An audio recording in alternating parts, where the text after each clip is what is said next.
మనం కూడా అలాగా స్ట్రాంగ్ గా దృఢంగా తయారవ్వాలంటే ఏం చేయాలి? మనం ఇతరుల నుండి నేర్చుకొని మన బలహీనతలను గుర్తించి వాటిని అధిగమించడానికి ప్రయత్నించాలన్నమాట. అది ఎలా అధిగమించాలి అనే దాని గురించి ఆలోచించాలి.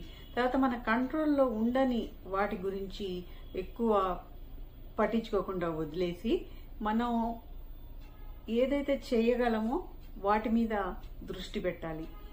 అంతేకాకుండా ఇతరుల్ని కాకపట్టాలి, లేకపోతే వాళ్ళని ఏదో ప్లీజ్ చేయాలి అని చూడకుండా మన నిర్ణయాలను మనం బాగా ఆలోచించి తీసుకుంటే రిజల్ట్ బాగా వస్తుంది. అంతేకాకుండా దీర్ఘకాలిక ఫలితాల గురించి ఆలోచించాలి, కానీ ఇమీడియట్గా ఫలితం వస్తేనే చేయాలి అన్నట్టుగా ఉండకూడదు.